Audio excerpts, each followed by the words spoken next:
से पहले फटाफट पिछले करंट अफेयर का रिवीजन कर लीजिए और वीडियो के लास्ट में करंट अफेयर से 2 क्विज लगाऊंगा, उसका आंसर आपको नीचे कमेंट करके बताना है। पहला क्वेश्चन, 2020 के लिए best FIFA men's player of the year का पुरस्कार किसने जीता है? रॉबर्ट लेवांडोव्स्की ने, ये पोलैंड के हैं। वहीं best women player of the year 2020 का खिताब जीते हैं लूसी ब्रॉन्ज, ये इंग्लैंड की हैं और इस तरह से ये इंग्लैंड की पहली महिला है जिन्हें best women player of the year के खिताब से नवाजा गया है। नेहरू जूलॉजिकल पार्क हाल ही में ISO प्रमाण पत्र प्राप्त करने वाला देश का पहला चिड़ियाघर बना है। ये चिड़ियाघर कहां पर स्थित है? हैदराबाद में। हाल ही में इंडो कॉर्पोरेट यानी इंडिया इंडोनेशिया कोऑर्डिनेटेड पेट्रोल के किस संस्करण का आयोजन किया गया? 35वां संस्करण था। औद्योगिक विकास और व्यापार को सुगम बनाने के उद्देश्य से किस राज्य ने हाल ही में परिश्रम पोर्टल को लॉन्च किया है? ओडिशा ने। किस देश को अगले 2 ओलंपिक, ग्रीष्म और शीतकालीन या फिर अगले 2 साल के लिए किसी भी विश्व चैंपियनशिप में अपने नाम, राष्ट्रध्वज और राष्ट्रगान का उपयोग करने से प्रतिबंधित कर दिया गया है? रूस को। यह प्रतिबंध लगाया है वाडा ने, वर्ल्ड एंटी डोपिंग एजेंसी ने। पेटा इंडिया ने निम्न में से किस अभिनेता को साल 2020 का हॉटेस्ट वेजिटेरियन सेलिब्रिटी ट्रॉफी से सम्मानित किया है? पुरुषों में सोनू सूद को और महिलाओं में अभिनेत्री श्रद्धा कपूर को हॉटेस्ट वेजिटेरियन सेलिब्रिटी ट्रॉफी से सम्मानित किया है पेटा इंडिया ने। हाल ही में पाकिस्तान के किस तेज गेंदबाज ने अंतर्राष्ट्रीय क्रिकेट से संन्यास ले लिया है? मोहम्मद आमिर ने। हाल ही में अंतर्राष्ट्रीय प्रवासी दिवस कब मनाया गया? ये दिवस मनाया गया 18 दिसंबर को। हर साल 18 दिसंबर को ही ये दिवस मनाया जाता है। 2020 का थीम है री इमेजिनिंग ह्यूमन मोबिलिटी। हाल ही में यूनाइटेड नेशन एनवायरमेंट प्रोग्राम द्वारा young champions of the earth पुरस्कार से सम्मानित 7 लोगों में एकमात्र भारतीय कौन है? विद्युत मोहन। केंद्रीय खेल मंत्रालय ने हाल ही में किसे एक प्रतिस्पर्धी खेल के रूप में औपचारिक रूप से मान्यता प्रदान की है? योग को, यानी योगासन को। केंद्रीय मंत्री नितिन गडकरी ने 18 दिसंबर 2020 को कहां पर 10 दिवसीय 23वें हुनर हाट का उद्घाटन किया? उत्तर प्रदेश के रामपुर में। वडोदरा स्थित किस NGO द्वारा तैयार की गई भारतीय संविधान के ब्रेल संस्करण को मुंबई में अनावरण किया गया? अस्तित्व फाउंडेशन ने इसे तैयार किया है।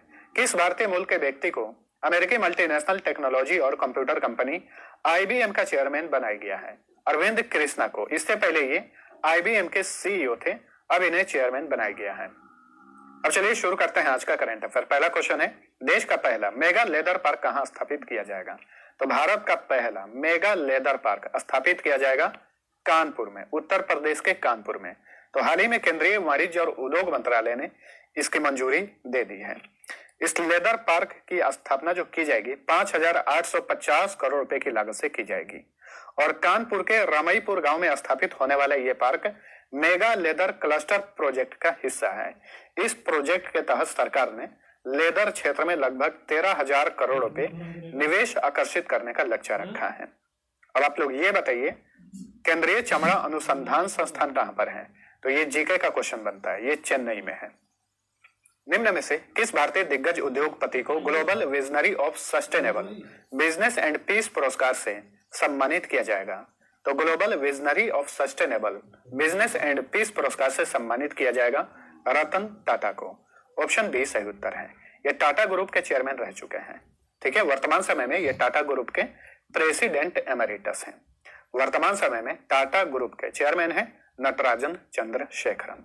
तो रतन टाटा को ये पुरस्कार कल यानी 21 दिसंबर को दुबई में प्रदान किया जाएगा। फिलिस्तीन में स्थिरता और शांति को प्रोत्साहित करने वाले नवाचार को बढ़ावा देने के लिए इन्हें इस पुरस्कार से सम्मानित किया जा रहा है। और ये पुरस्कार कौन देगा? Federation of Indo Israel chamber of commerce द्वारा यह पुरस्कार दिया जाएगा। आप सभी को बता दें कि 21 दिसंबर को इस फेडरेशन का अंतरराष्ट्रीय संस्करण शुरू किया जाएगा और इस तरह से भारत इजराइल के बीच जो है ये अपनी तरह की पहली पहल है। Federation of Indo Israel chamber of commerce, इसका उद्देश्य क्या है? अन्य देशों के साथ व्यापार का बढ़ावा देने के लिए त्रिपक्षीय सहयोग स्थापित करना इस फेडरेशन का मुख्य उद्देश्य है। अब यहाँ पे एक चीज और आप सभी को ध्यान में रखना है, इजराइल ने अपनी तरह का पहला पूरी तरह से डिजिटल बैंक तैयार करने के लिए टाटा कंसल्टेंसी सर्विसेज के साथ समझौता भी किया है और यह समझौता इसी साल किया गया है। आत्मनिर्भर भारत अभियान के लिए भारत सरकार ने हाल ही में न्यू डेवलपमेंट बैंक के साथ कितने बिलियन डॉलर ऋण हेतु समझौता किया है। तो हाल ही में भारत ने आत्मनिर्भर भारत अभियान के लिए एनडीबी के साथ $1 बिलियन ऋण हेतु समझौता किया है।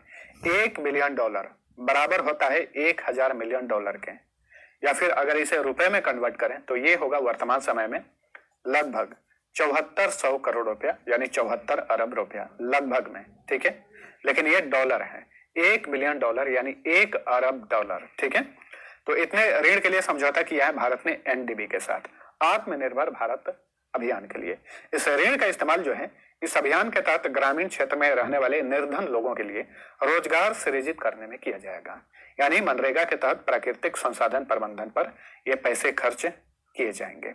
एनडीबी के साथ भारत ने और भी समझौता किए हैं कुछ दिन पहले, जैसे कि भारत ने न्यू डेवलपमेंट बैंक के साथ Delhi Ghaziabad Meerut regional rapid transit system project के लिए भी $500 मिलियन ऋण हेतु समझौता किया है, ठीक है। न्यू डेवलपमेंट बैंक जो है इसे ब्रिक्स बैंक भी कहा जाता है, क्योंकि ब्रिक्स देशों का यह अपना बैंक है। ब्रिक्स में 5 सदस्य देश हैं, ब्राजील, रूस, इंडिया, चाइना और साउथ अफ्रीका, ठीक है। एनडीबी की बात करें तो इसका गठन हुआ था 15 जुलाई 2014 में। हेडक्वार्टर शंघाई में है, प्रेसिडेंट है मार्कोस पी ट्रोएजो। नेक्स्ट, 22 दिसंबर से भारतीय अंतर्राष्ट्रीय विज्ञान महोत्सव 2020 के किस संस्करण का आयोजन किया जाएगा?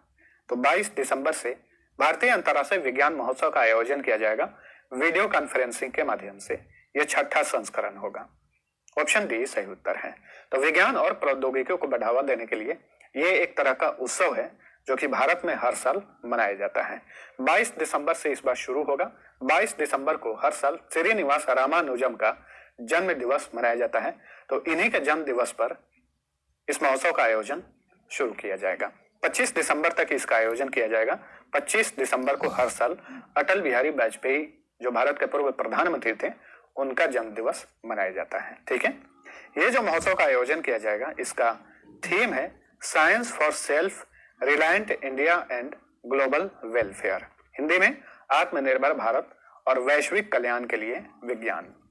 हाल ही में चर्चा में रहा E20 क्या है? E20 इंपॉर्टेंट क्वेश्चन बनता है, ध्यान में रखिएगा। वाहनों में इस्तेमाल होने वाला ये एक प्रकार का ईंधन है E20, ठीक है। तो हाल ही में चर्चा में रहा है। क्यों? क्योंकि भारत सरकार जो है इस ईंधन को अपनाना चाहती है। इसके लिए केंद्रीय सड़क एवं परिवहन मंत्रालय ने एक अधिसूचना भी जारी की है कि इस ईंधन को अपना लिया जाए, ठीक है। केंद्रीय सड़क एवं परिवहन मंत्री है वर्तमान में नितिन गडकरी। आपको बता दें कि इस ईंधन के इस्तेमाल से कार्बन डाइऑक्साइड का काफी कम उत्सर्जन होगा और काफी कम प्रदूषण फैलेगा। इसीलिए सरकार जो है इस ईंधन पर विचार कर रही है। अब इससे रिलेटेड कुछ पॉइंट है जो आपको जानने चाहिए, जैसे कि E20 ईंधन जो है ये 20% इथेनॉल और गैसोलीन का मिश्रण होता है। गैसोलीन को हम लोग आम भाषा में पेट्रोल बोलते हैं, ठीक है। इसमें 20% एथेनॉल होता है E20 ईंधन में। अभी वर्तमान समय में भारत में E20 ईंधन का इस्तेमाल नहीं किया जाता है, ठीक है। भारत में वर्तमान में मिश्रण का जो स्वीकार्य स्तर है वो 10% इथेनॉल है, लेकिन भारत अभी केवल 5.6% समिश्रण वाला ईंधन ही उपयोग में लाता है, ठीक है। इथेनॉल की बात करें तो ये एक ज्वलनशील और रंगहीन तरल पदार्थ है। इसका उपयोग मादक पेय पदार्थ और एंटीसेप्टिक तथा कीटाणुनाशक के रूप में किया जाता है। तो E20 जो है एक प्रकार का वाहनों में इस्तेमाल किया जाने वाला ईंधन है। चलिए अगला क्वेश्चन है, हाल ही में जारी मानव स्वतंत्रता सूचकांक 2020 में 162 देशों की सूची में भारत किस स्थान पर है? तो ह्यूमन फ्रीडम इंडेक्स 2020 में 162 देशों की सूची में भारत 111वें स्थान पर है। पिछले साल यानी 2019 में भारत 94वें स्थान पर था। 17 स्थान फिसल गया है भारत और चला गया है 111वें स्थान पर। नागरिक, आर्थिक और व्यक्तिगत स्वतंत्रता के आधार पर यह सूचकांक जारी किया गया है। और यह सूचकांक किसने जारी किया है? कनाडा के फ्रेजर इंस्टीट्यूट और काटो इंस्टीट्यूट ने संयुक्त रूप से इस सूचकांक को जारी किया है। टॉप 5 देश कौन है उसे ध्यान में रखिए। पहले स्थान पे न्यूजीलैंड है, स्विट्जरलैंड दूसरे स्थान पे है, हांगकांग तीसरे स्थान पे है, डेनमार्क चौथे और ऑस्ट्रेलिया 5वें स्थान पर है। भारत के पड़ोसी देशों की बात करें तो पाकिस्तान 140वें स्थान पर है, बांग्लादेश 139वें, चीन 129वें, भूटान 108वें, श्रीलंका 94वें और नेपाल 92वें स्थान पर है। हाल ही में केंद्रीय पेट्रोलियम मंत्रालय ने अगले 4 वर्षों में गैस के बुनियादी क्षेत्रों में कितना निवेश करने की घोषणा की है। तो केंद्रीय पेट्रोलियम मंत्रालय ने अगले 4 सालों में गैस के बुनियादी क्षेत्रों में $60 बिलियन यानी $60 अरब निवेश करने की घोषणा की है। ऑप्शन सी सही उत्तर है। गैस के बुनियादी क्षेत्र कौन कौन से हुए, जैसे कि पाइपलाइन हो गया, एलएनजी टर्मिनल हो गया, शहरी गैस वितरण नेटवर्क हो गया, ये सभी बुनियादी क्षेत्र आएंगे। तो इन सभी क्षेत्रों में $60 अरब निवेश किया जाएगा भारत सरकार द्वारा आने वाले 4 सालों में। ठीक है, यहाँ पे एक पॉइंट बता दूं, जीके का क्वेश्चन बनता है। भारत में सबसे पहले 1889 में तेल के भंडार की खोज की गई थी। कहां पर? असम में, असम के डिगबोई में पहली बार 1889 में तेल भंडार की खोज की गई थी। किस राज्य ने सोलर पावर के लिए भारत या फिर एशिया का पहला ब्लॉकचेन सक्षम peer to peer trading platform launch किया है? तो उत्तर प्रदेश ने एशिया का पहला ब्लॉकचेन सक्षम peer to peer trading platform launch किया है रूफटॉप सोलर पावर के लिए। रूफटॉप सोलर उसे बोलते हैं कि घर के छतों पर जो सोलर पैनल लगाए जाते हैं ऊर्जा प्राप्त करने के लिए, उसे रूफटॉप सोलर कहा जाता है। सबसे पहले उत्तर प्रदेश में इसे लखनऊ में शुरू किया गया है। इसका कार्यान्वयन कौन करेगा? तो इस परियोजना को इंडिया स्मार्ट ग्रिड फोरम द्वारा ब्लॉकचेन टेक्नोलॉजी पार्टनर है पावर लेजर ऑस्ट्रेलिया की है और अपजॉन कंसल्टेंसी द्वारा इसका कार्यान्वयन किया जाएगा। अब आंसर है उत्तर प्रदेश। उत्तर प्रदेश के बारे में जानिए। इसकी सीमा भारत के 8 राज्य और एक केंद्र शासित प्रदेश से लगती है। राज्यों की बात करें तो उत्तराखंड, हिमाचल प्रदेश, हरियाणा, राजस्थान, मध्य प्रदेश, छत्तीसगढ़, झारखंड और बिहार, और केंद्र शासित प्रदेश में दिल्ली से इसकी सीमा लगती है। गठन हुआ था 24 जनवरी 1950 को। राजधानी लखनऊ। मुख्यमंत्री हैं योगी आदित्यनाथ, राज्यपाल हैं आनंदीबेन पटेल, मुख्य न्यायाधीश हैं संजय यादव। ये हाल ही में इलाहाबाद हाई कोर्ट के मुख्य न्यायाधीश बने हैं। जिलों की संख्या 75 है। लोकसभा सीट 80, राज्यसभा सीट 31, विधानसभा सीट कुल 404 है। एक सीट पर राज्यपाल द्वारा मनोनीत किया जाता है। विधान परिषद सीट की संख्या 100 है। ध्यान में रखिए, भारत में सबसे अधिक लोकसभा, राज्यसभा, विधानसभा या फिर विधान परिषद सीटें जो हैं उत्तर प्रदेश में ही हैं। राजकीय पशु बारहसिंगा, राजकीय पक्षी सारस, राजकीय पेड़ अशोक, राजकीय फूल पलाश, राजकीय फल आम, राजकीय मिठाई जलेबी, रास लीला, झूला, कजरी, जद्दा, चाचरी, नौटंकी तथा जैता यहाँ के प्रसिद्ध लोक नृत्य हैं। दुधवा राष्ट्रीय उद्यान ये टाइगर रिजर्व भी है जो कि उत्तर प्रदेश में है। Amangarh tiger reserve, Pilibhit tiger reserve, Chandraprabha वन्यजीव अभयारण्य, हस्तिनापुर वन्यजीव अभयारण्य और रानीपुर वन्यजीव अभयारण्य ये भी उत्तर प्रदेश में है। अरिहंत डैम गोविंद वल्लभ पंत सागर पर है। ध्यान में रखिए, यह भारत का सबसे बड़ा कृत्रिम सागर है जो कि उत्तर प्रदेश में है। माता टीला डैम ये बेतवा नदी पर है। यहाँ की आधिकारिक भाषा हिंदी है। नेक्स्ट, हाल ही में किस राज्य ने किसान कल्याण मिशन लॉन्च किया है? तो किसान कल्याण मिशन लॉन्च किया है उत्तर प्रदेश की सरकार ने। ऑप्शन सी सही उत्तर है। तो किसानों की आय दोगुना करने के लक्ष्य को प्राप्त करने के लिए भारत ने किसानों की आय 2022 तक दोगुना करने का लक्ष्य रखा है। तो इसी लक्ष्य की प्राप्ति के लिए उत्तर प्रदेश की सरकार ने किसान कल्याण मिशन लॉन्च किया है। यानी किसानों से निश्चित अवधि में निरंतर फसल खरीदा जाएगा और 72 घंटे के भीतर जो है उनका भुगतान भी किया जाएगा। और कृषि क्षेत्र में बड़े स्तर पर प्रदर्शनी का आयोजन किया जाएगा।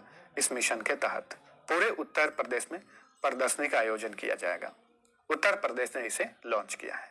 अगला क्वेश्चन है, अच्छा यहाँ पे उत्तर प्रदेश का बात चला है तो एक चीज और आपको ध्यान में रखना है।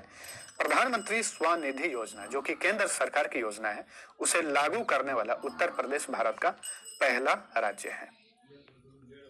हाल ही में बेलग्रेड में आयोजित, सर्बिया की कैपिटल है बेलग्रेड, तो बेलग्रेड में आयोजित व्यक्तिगत कुश्ती विश्व कप 2020 में किस एकमात्र भारतीय ने रजत पदक यानी सिल्वर मेडल जीता?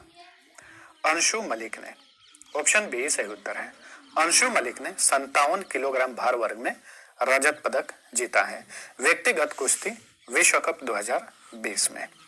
अंशु मलिक जो है ये हरियाणा की हैं। इन्होंने 57 किलोग्राम भार वर्ग में मालदोवा की अनास्तासिया निशिता से हारकर रजत पदक जीता, यानी अनास्तासिया जो है ये गोल्ड मेडल जीती। आपको बताते चलें कि अंशु जो हैं इन्होंने इसी साल फरवरी में नई दिल्ली में एशियन चैंपियनशिप में ब्रॉन्ज मेडल जीता था।